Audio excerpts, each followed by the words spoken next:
Well, the Indianapolis 10-Point Coalition really got started in 1999 in a response to addressing the issue of youth violence in our city. And there was a group of churches that came together, particularly out of the United Northwest area, to try to address particularly youth gun violence. And what 10-Point does is 10-Point does really 5 things.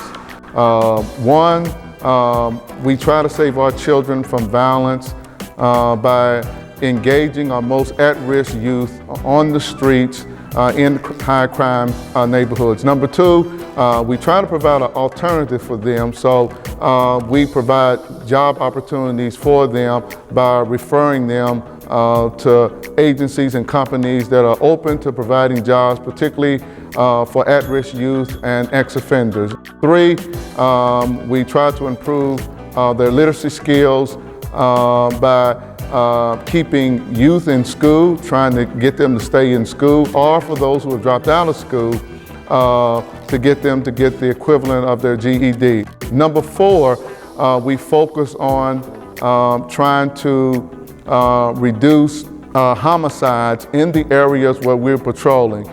We see the success of what we do by reducing the number of homicides in a particular neighborhood. And then number 5, in order to reduce homicides, we have to reduce the number of non-fatal shootings. And so we focus on really getting individuals to put the guns down and settle their conflicts in a healthy way rather than in a violent way that leads to people being injured or killed.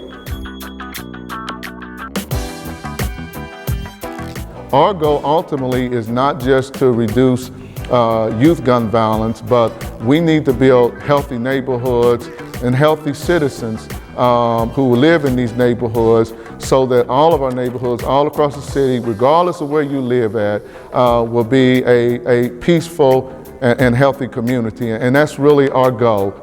It's to see to it that every citizen has the right in this city to live in a peaceful and healthy neighborhood.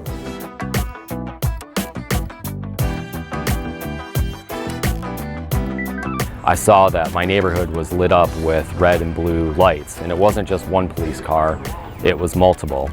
And I went to the scene and I saw, a group of individuals, wearing reflective vests and, Indianapolis 10-Point Coalition.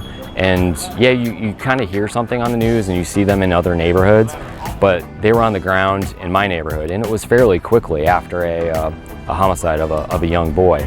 So shortly thereafter, I reached out to Reverend Harrison and asked him to come to one of our neighborhood association meetings to discuss what was he seeing across Indianapolis. I think sometimes there's this thought that Butler-Tarkington neighborhood is this safe oasis and that crime doesn't touch us.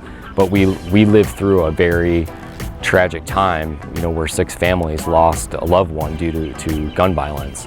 So it made sense to have a group, led by, Reverend Harrison, to come out and, share his thoughts, comments, and experiences with the neighborhood. And that sort of really formed, a partnership with a lot of different groups. It was a missing link.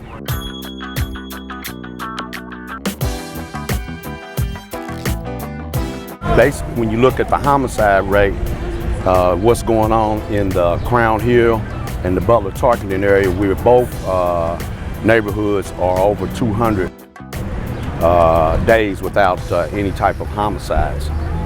So I think that's making a difference. And not only that, the people that are out here, they stopping you, they talk to you, they want to know what is going on, what we're doing, if it's some kind of way that they can join or come out and walk with us. So yeah, I think we're making a heck of a difference out here. This is not just a neighborhood problem, it's a city problem. So just like neighbors who have to come together and to walk their streets, to know their neighbors, to cut their porch lights on, we need businesses to also make the commitment and understand that to be able to get these things done, The neighborhood associations need resources. Organizations like 10 Point need resources because, again, city is only strong as its neighborhoods. I hope that you've seen evidence of the great work that 10 Point does all year long, 24/7. And I hope that you have been moved to personally support this effort. We have an incredible amount of volunteers, but it takes resources to do this work right. At the present time, we're only in 2 zip codes, but as many of you know, we have 6 zip codes that are in trouble.